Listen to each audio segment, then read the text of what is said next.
Well, hello everyone. Welcome back to another vlog. It is Wednesday. I'm in my car. I'm wearing my pimp coat from Blaine's Farm and Fleet.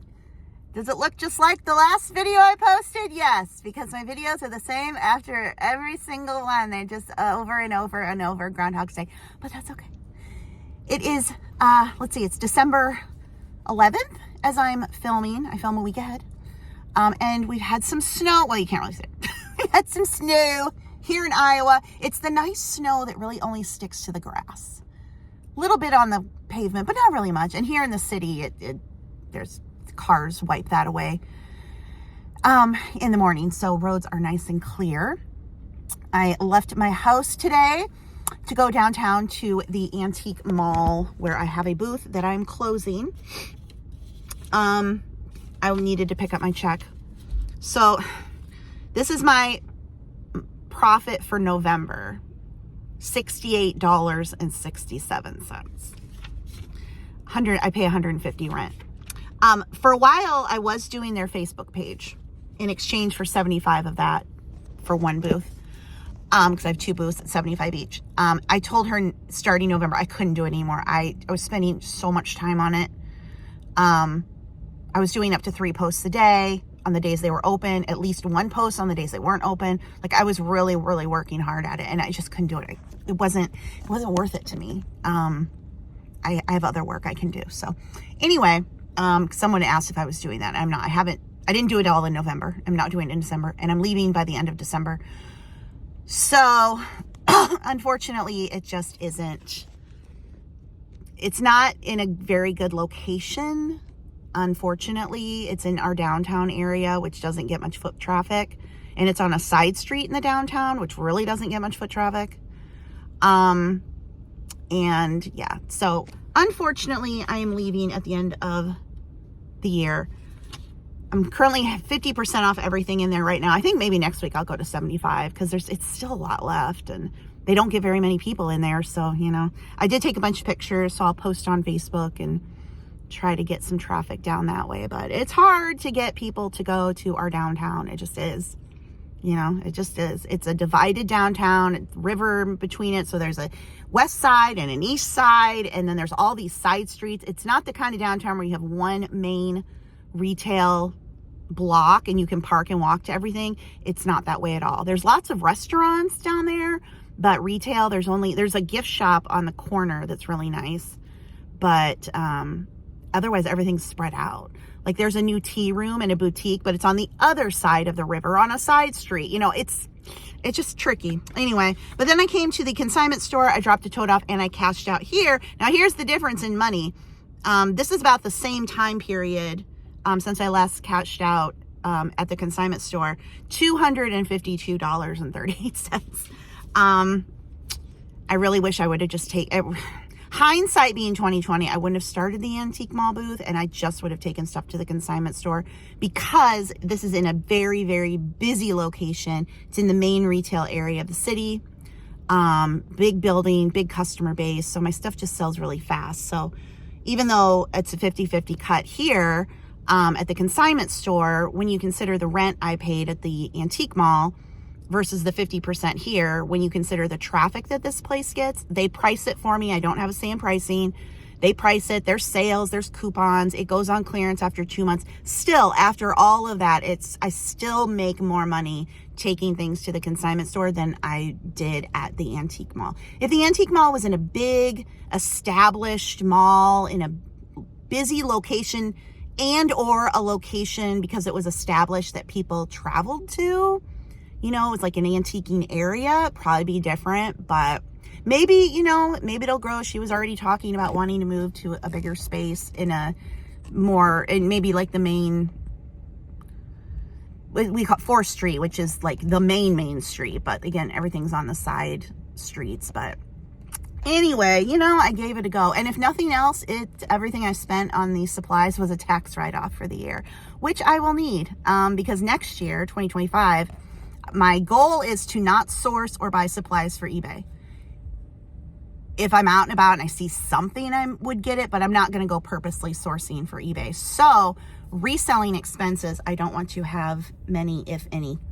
And And so that will mean my only deductions will be for my author business and for print on demand, which is just some software that I use. So more money in my pocket, but then you got to pay more taxes, but prepared for it. Anyway, I came out to my car because it takes about 20 or so minutes to process the totes. And I was just going to do a little work here.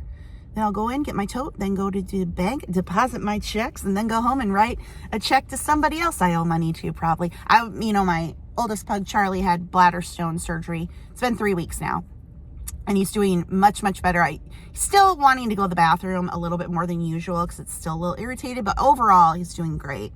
But during that time, when I was taking him down to Ames and then nursing him and just watching him when he came home, like, normally I get a bill and I just pay it straight away. I finally went into my office. I'm like, I got to catch up. Oh my God, I got 3 bills.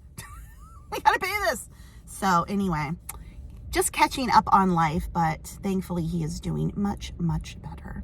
So anyway, I'm going to get my Facebook posts up for my booth, and I'll go back in and get my tote, go to the bank, and then back home again where it's nice and warm, and my 2 pugs will demand that I sit and snuggle, and I'm okay with that. So it's much later in the afternoon. I did all of my print on demand uploading to Amazon, my 50 products for the day, here with the puppies. And I'm gonna make some, what I call bacon chips. It's basically baked bacon, but what I do is I chop it into, like, I'll do thirds, so that it gets a lot more crispy and it's more like a chip rather than a strip of bacon. You can do fourths, but what I find is thirds work, doing a third works best because it will, shrivel up and kind of obviously crisp up, and you cut it too small, it'll kind of fall off that. So I'm going to cut it into thirds, put it over the rack, and then I just have some foil down there to catch the fat. 400 degrees, usually about 30 minutes. Might check it at 20, see how it's going. It's going to depend on how thick the bacon is. I like mine crispy, almost burned, so there's no yucky fat on it. Everybody's different, but yeah. And I'll have a little bit of bacon in the fridge. I can pop it in the air fryer when I want a few pieces of it. And there's what it looks like. By the way, big tip, gloves. When my dad was on hospice, they had gloves here, and then they left all of them that were left after he passed away, and I have found them very helpful in the kitchen, especially when touching meat, especially when touching pork. I don't know what it is, but touching bacon, touching ham really, really will give me a rash on my skin. So disposable gloves to the rescue. And I think the oven's preheated, so time to pop it in. Did mommy forget to open the advent calendar yesterday? I'm sorry. Forgot to open the Aldi calendars. So we've got day 10 and 11. They actually just had their dinner, so I'm going to get them the smaller, the little bell. Where's Charlie? Where's Charlie? Charlie, want your treat? Oh, Teddy got it. Well, I'll have to give Charlie this one. Gosh darn it. He is so quick. Teddy, we're supposed to share. Well, here we are at 20 minutes, and Teddy's barking because the timer just went off. I'm going to give it a few more minutes because, again, I like mine super crispy. 25 minutes was absolutely perfect. So let me turn off the oven. Now I'm going to transfer this onto paper towels so any more of the oil, fat, yucky stuff gets cooked off. And then, like I said, I can just keep this in the fridge, and when I want some, I can just pop it into the toaster oven, or I could do the microwave, but, toaster oven, air fryer thingy, just make sure it stays nice and crispy. All right, time to make dinner, and I am going to be making one of my peanut butter granola bowl things that I do. So I don't like Greek yogurt, and almost all the yogurt these days at the store is Greek yogurt. But this is a vanilla whole milk, like a probiotic yogurt or something. I know I've shown it. I think I showed it in the previous vlog. I get it at Target. So I can eat this one. So I take some of this and I mix it with peanut butter, mix it up really well. So it basically makes it peanut butter yogurt. This is a vanilla. And then I put some of the protein granola. I just have not felt like cooking or eating any kind of meal lately, so my focus has just been trying to make sure I'm getting enough protein. So I've used some of this. And then the new addition are the frozen blueberries. Now, I've had it with just regular blueberries before, but you know, it's out of season. And I thought, well, let me try frozen. And I wasn't quite sure if I would like it. I love it. I'm going to put even more blueberries in it tonight than I did last night. So these are the Target brand. But yeah, I love the frozen blueberries. I like it so it's nice and cold and you get like the little burst of, you know, bursting from the blueberries. It's just so good. I'm just glad that I found something I can eat. I'm sure I will get sick of this after a little bit, but I can eat the same thing night after night after night. So this is what we're going with until I can't get it down anymore. And there is finished product. Had an eBay order come in. This is all that's on eBay right now. So every week it's going down another 5%. So this week we are at 60%. And I've sold another Paper Doll book. And it is, there she is. I have Western Barbie. I still have mine. I don't know how about her hair, but anyway, 60% off. I think this ended up being $8, and the buyer is paying shipping. Well, hello. It is the next day. It is Thursday. It's actually Thursday afternoon. I had a very busy morning, getting a lot of work done. There's Teddy. And now I just got back from the dentist. So finally getting to sit down with the boys, and they are needing the snuggles. Right, Teddy? Yeah, and there's Charlie. Anyway, I've also sustained an injury. My right arm, which is my dominant, I'm right-handed, is hurting a lot. It's aching. And the only thing I can think of is that I slept on it weird. I'm a back sleeper, but I will also lay on my sides here and there. And that's the only thing I can think of that would be causing this weird of a pain, ache in my arm, is that I slept on it. So this is what happens when you get to be older, is you injure yourself just doing basic tasks or activities such as sleeping. You wake up from a peaceful night's sleep and realize you have injured yourself in the middle of the night laying on your arm. Anyway, so I've got all the pain meds going. I should get my ice pack out, but these dogs are not going to let me up now because they have been waiting to sit. Yeah. Now, so Charlie, you know, is had the bladder stone surgery removal it's been about 3.5 weeks now. So he's almost at 4 weeks, which they say should be full recovery. He's still a little fussy, wanting to go out a lot, but otherwise he seems fine. Teddy now, Teddy, can you show your nose?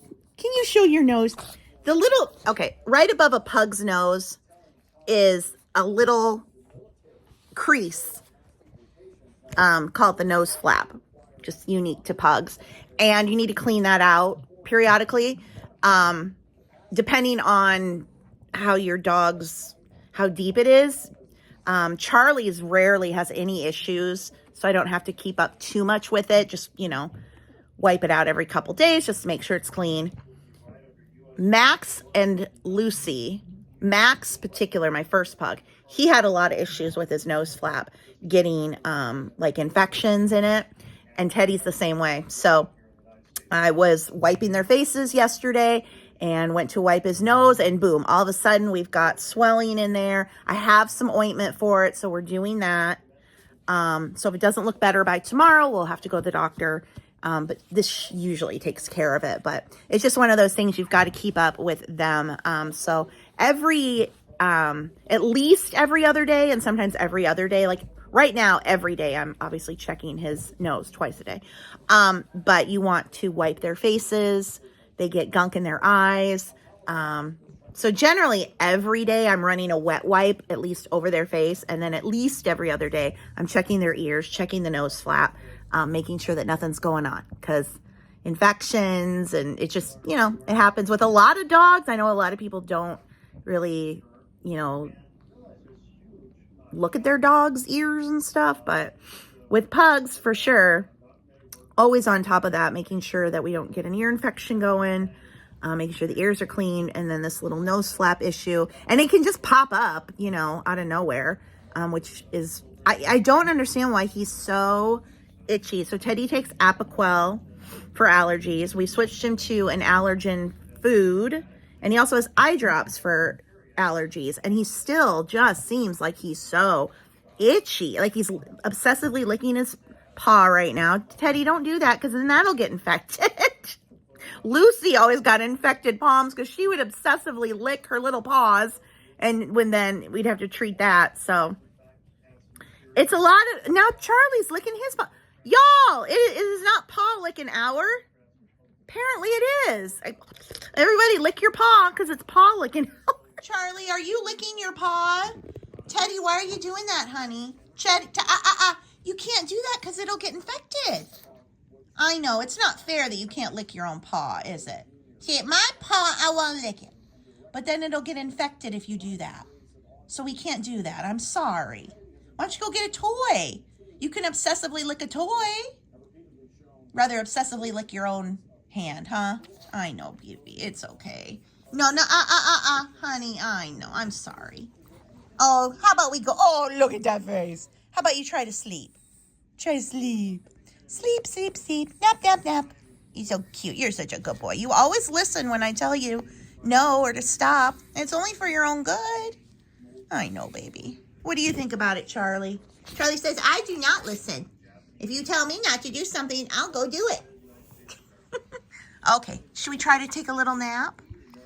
Oh, there. Time to rest just a little bit, okay? Yeah. You want your advent calendar? Yeah. Okay, we're on day 12. I already cut it open here. This is the Aldi advent calendar. We have a little star. So there's Teddy's. Where's Charlie? Here, buddy. Good boy. And since it's the 12th, we can now get into the other Aldi calendar, which is Merry Woofmas. And this is the dog toy calendar. Obviously very, very small, but let's dive in and see what day. Oh, cute. Teddy will like this. Teddy loves toys. Charlie loves toys, but only if Teddy has the toy, and then he wants to take it from Teddy. And then he'll play with it for like 3 minutes and then be like, I'm done. Who wants the toy? Oh, boy. There it is. Okay. They're like, that wasn't food. There. You like your little toy? It's like, no, Mom. We want the calendars with the treats. What about our little toy? Look at our little toy. Get it. Get it. Yeah. Oh, it's got a squeaky. Charlie's still sniffing for crumbs. Good job, Teddy. So I got 2 bags today from Crocs. Couldn't all fit in one bag, so I guess we get 2. I placed an order on Cyber Monday, which I've talked about before. I always do, so I can load up on fuzzy Crocs. Apparently, fuzzy Crocs are trending.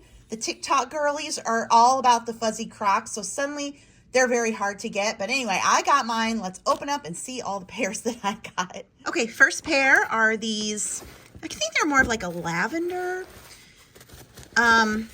And these are the kind that don't have the hooks. These are so soft and cozy, nice and warm. What's funny today, I was at the dentist, and the dental hygienist was talking about her daughter. Her daughters are in their early 20s. And the one daughter wanted fuzzy Crocs in gray, and the mom can't find them anywhere. And I said, you have to go on the TikTok shop. I don't think she understood what I was talking about because on the TikTok shop, the gray fuzzy Crocs are being pushed.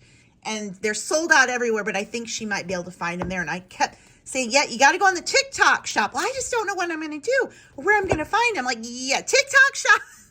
I don't know. It's like, I'm just going to give her money and she can find them on her own. But anyway, that is pair number 1. All right, here's the rest of them. There's this pink pair, again, that's just the slide-on kind without the strap. And then the 3 with the straps, white, purple, and a lighter blue. I prefer to get the darker colors, like a navy blue or a brighter purple or brighter pink, but they're in their like beige aesthetic era. Apparently they just didn't have any of the darker colors unless it was black. So they've also gotten very clever over the years because you used to be able to take these out and replace them or wash them. Now they're sewn in there. So once this fuzzy stuff wears out and it's all gross and matted down, you're kind of done with the shoe. So they got smart. They got smart there, but I have my Crocs and we are all ready for winter. And apparently, since again, they're trending, going viral online, I will be just so hip and cool when I go to the store because normally I would not wear the Crocs to the store, but apparently again, they are trending so we can just croc our way all over the place. Right, Charlie? Had to put a belly band on him very loosely still, but Teddy? Where's Teddy?